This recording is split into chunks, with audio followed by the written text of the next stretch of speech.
Bueno, evidentemente estos dos programas, el de jueves y viernes, bueno, se han nutrido de un intenso contenido.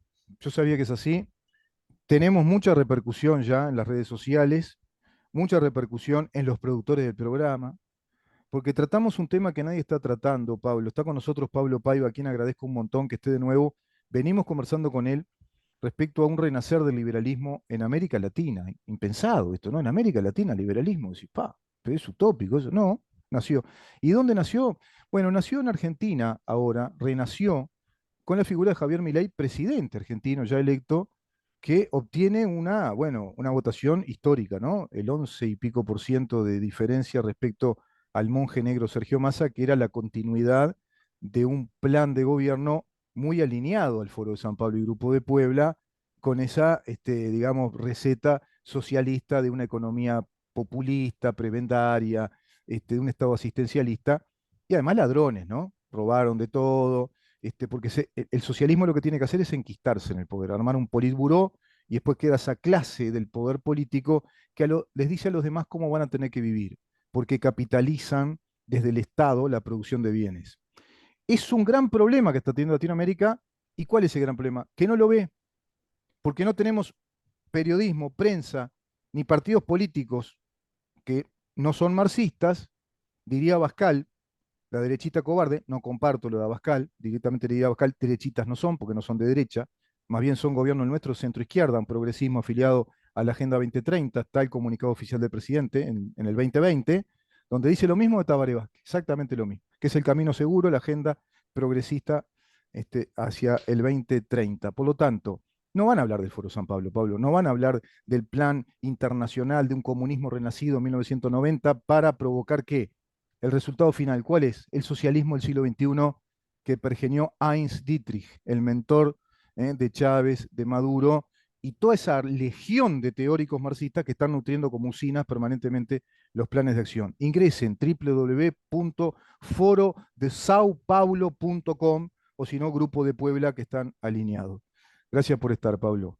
Hice esta introducción porque en este contexto está el despertar liberal en Argentina, afortunadamente, esa luz en el camino, el despertar de un movimiento liberal contigo, con otros movimientos liberales que sé que están naciendo en Uruguay. Es así. Sí, sin duda alguna.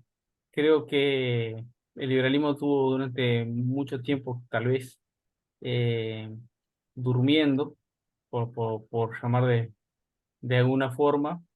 Yo creo que más allá de toda la teoría que generó el marxismo a través del manifiesto comunista en el siglo XIX, con aquello de la estructura y la superestructura, Mm. en el cual aplicaron abiertamente el marxismo clásico inicialmente. Y claro, después de un conflicto de la envergadura que fue la Segunda Guerra Mundial, creo que marcó un antes y un después. Más que nada, creo que dos periodos. Primero, el periodo entre guerras, que es bien importante, porque ahí se dio algo muy particular, que fue que empezaron a prestarle atención a los políticos, sobre todo aquellos que estuvieron alineados a lo que fue el welfare state, el estado de bienestar en la década del 30 en los Estados Unidos, que empezaron los políticos a escuchar aquella música que querían oír. No hay nada que un mal político, o en realidad no político, diría hasta politiquero, diría, que es aquel que vive de la demagogia para vender aquel cuento para que pueda permanecer en el poder.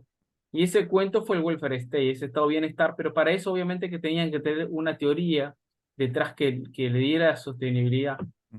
Y la figura que emergió en ese entonces, que empezó a emerger en ese entonces, fue la figura de Keynes, sin duda alguna. Al que aplicó mucho Roosevelt, ¿verdad?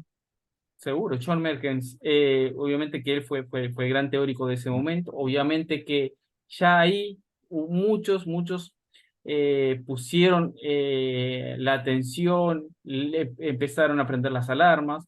Inicialmente fue la Escuela Austríaca de Economía, con Ludwig von Mises, sobre todo por Friedrich Hayek, quien le dedicó mucha literatura al respecto, poniendo el foco de atención y al peligro que iba a significar esto.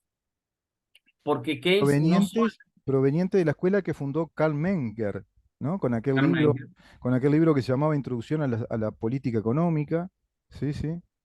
Hay dos Entonces, postulados, está bueno que lo digamos esto, Pablo, hay dos postulados originales de la escuela de Viena, que es el liberalismo, algunos llaman liberalismo criticista o liberalismo ya teórico o científico, ¿no? De la teoría científica de la economía, que plantea lo siguiente: no hay ciencia económica o economía, decía Karl Menger, sino parte de fundamentos lógicos filosóficos.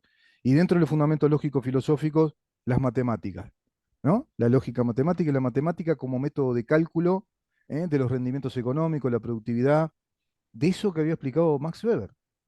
Max Weber fue el que definió el capitalismo en ese libro fantástico que se llama De la ética protestante y el espíritu del capitalismo, cuando él dice, ¿qué es el capitalismo? Si uno le preguntara a un chiquilín en un examen de preparatorio, ponele, o en economía, primer año de facultad, a ver, explíqueme, defíname el capitalismo. ¿Qué es el capitalismo? ¿Qué dirían, no? Yo lo primero que diría es, bueno, el capitalismo es un sistema económico que está basado en qué? En la racionalización de la producción, es decir, concibe la empresa, un emprendimiento organizado, y la separación o la división del trabajo por calidades laborales para tener un máximo rendimiento de productividad. Una definición básica, ¿no? Eso lo dijo Max Weber, no lo digo yo. Eso lo dice Max Weber. sí, Y se va a fue lo que desarrollar siempre, con las revoluciones industriales, ¿no? lo que siempre funcionó, trabajo, ahorro, inversión. Y Es el único planificación, camino. ¿no? Método de productividad, claro, claro. Y sobre todo, pero no solamente ¿Sabés por qué con lo del método? Digo, porque eso que después va a ser el paradigma, sobre todo con esa tercera fase que es con Henry Ford, que es en el menor tiempo posible la mayor productividad de la unidad producto, del producto unidad. ¿Para qué? Para obtener qué? Lo que se llamó luego la rentabilidad, que después se le llama la marginalidad o la utilidad marginal.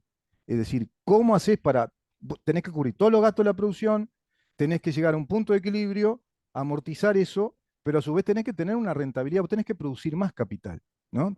¿No? ¿Qué es el capital en definitiva? Son los medios que permiten producir, ¿no? Y tener más capital puede ser en bienes, patrimonial, o en dinero financiero, el capital financiero.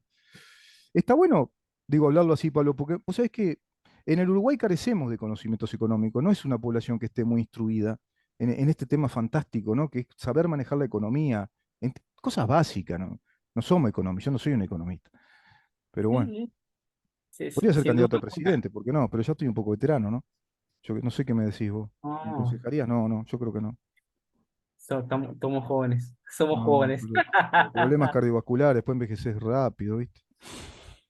Pero sí, pero no solamente fueron los Estados Unidos, Keynes tuvo una gran incidencia, sobre todo en esa Europa entre guerras que estaba en una Europa que estaba enojada, sobre todo con la Alemania perdedora, incluso le dedicó prólogos y textos enteros de su teoría general de la economía a figuras como el propio Stalin y Hitler. Entonces, la verdad que fue algo tan pernicioso y perverso, pero claro, era la música que todos querían escuchar y bueno, fue la música que quisieron llevar adelante.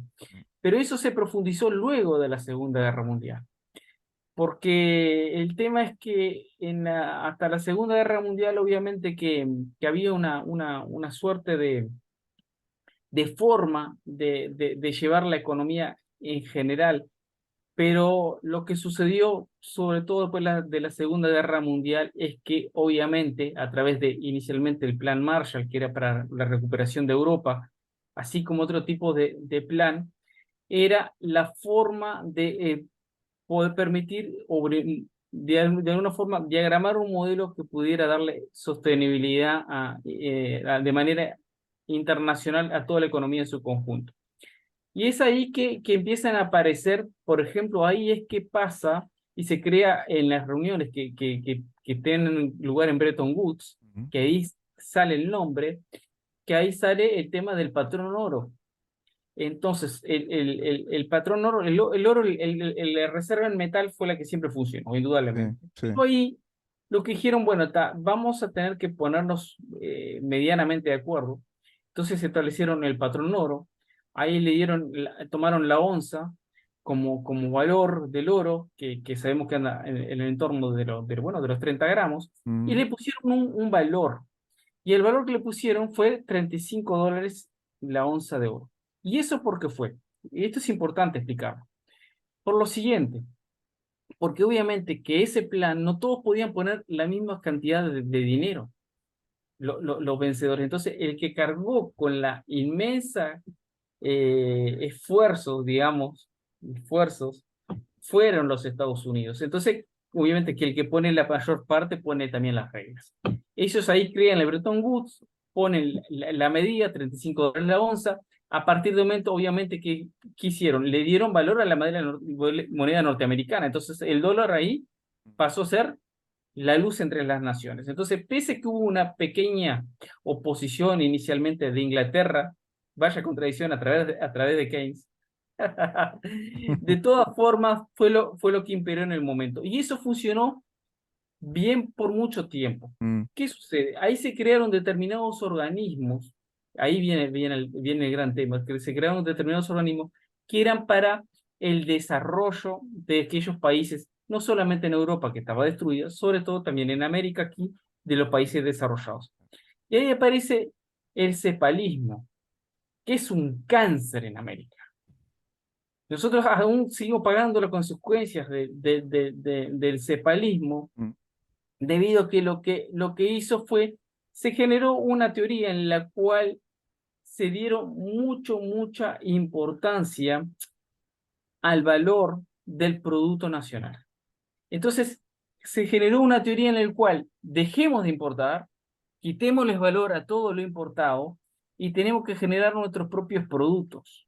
La doctrina de la nacionalización en la productividad, ¿no? La producción nacional. Ujú. Exactamente, esa ¿Sabés qué era tiene? la... Disculpa que te se- interrumpa, se- Pablo, no, antes que me por olvide, el porque si no video va a que quedar se en tiene el que aire. leer. El nombre era la teoría Mm. de la sustitución de importaciones. Claro, Ese era el nombre técnico.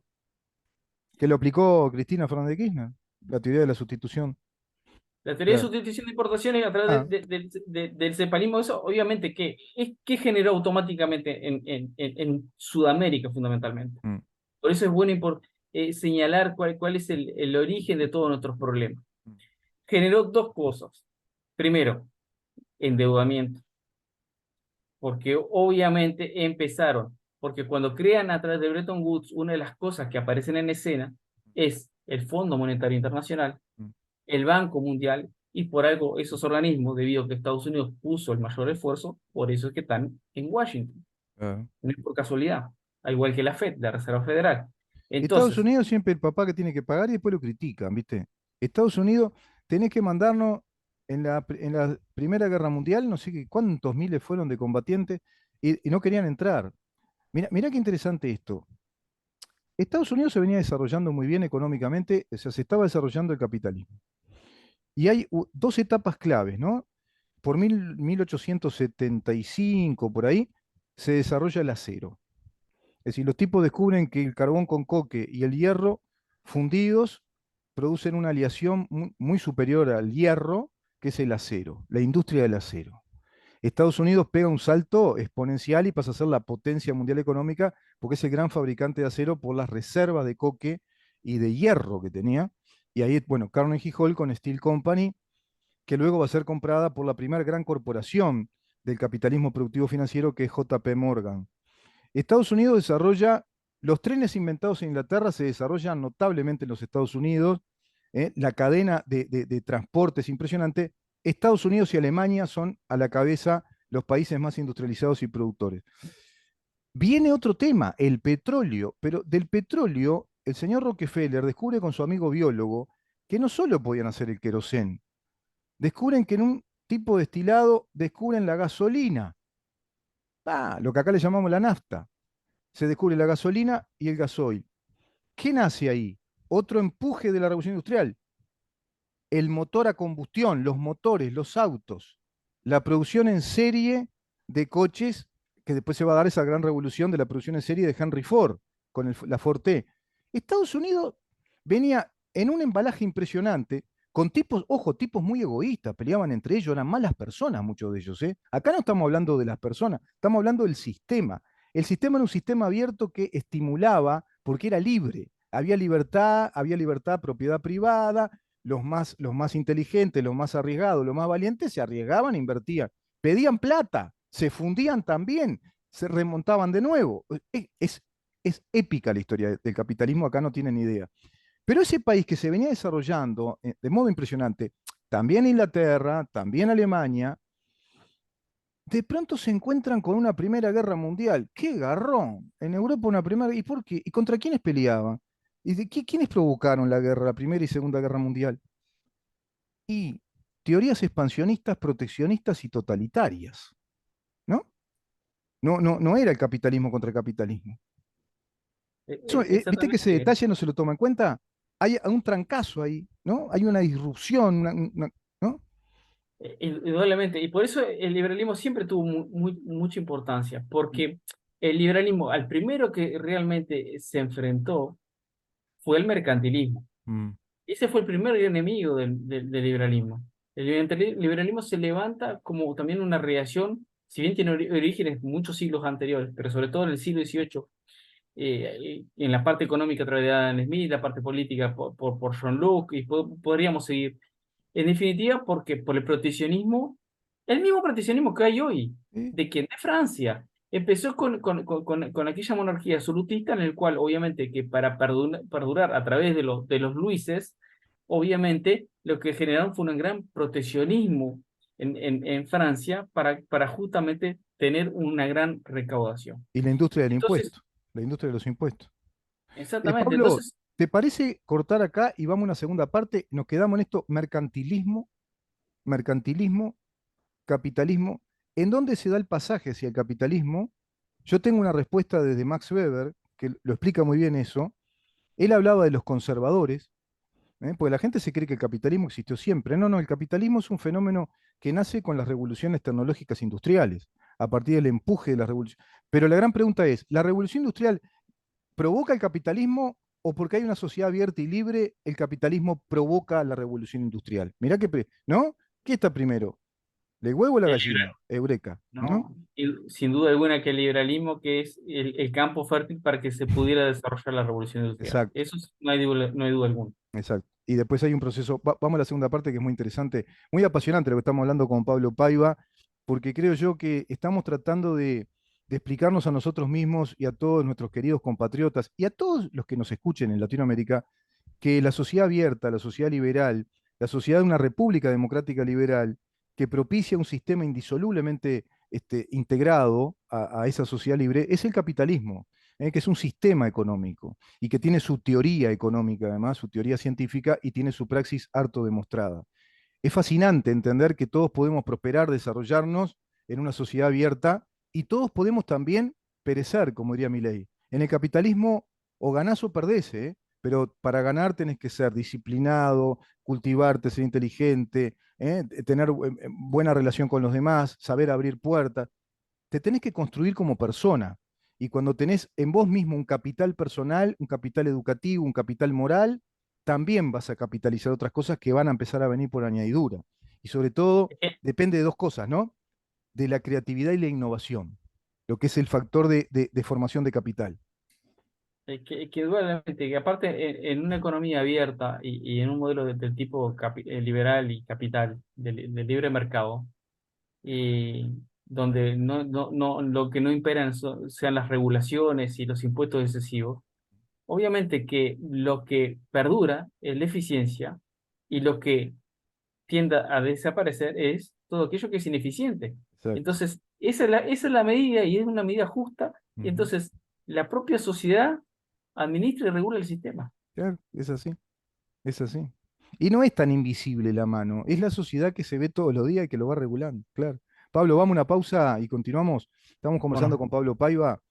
Yo no sé si a él le gusta que le diga líder, pero sí es representante integrado a un movimiento de liberales por la gente que están haciendo una propuesta que esperemos sea cada vez más orgánica, más construida sobre la institucionalidad, para permitirle a Uruguay una alternativa, ¿no? Una propuesta de que hay una herramienta muy importante para que seamos un modelo de desarrollo, que Uruguay pueda tener un modelo de desarrollo en el sentido integral, ¿no? Modelo de desarrollo económico, productivo, tecnológico, humano, cultural, ético, intelectual. Todo eso es un modelo de desarrollo que lo indican los países que se han desarrollado. Vamos a una pausa y continuamos.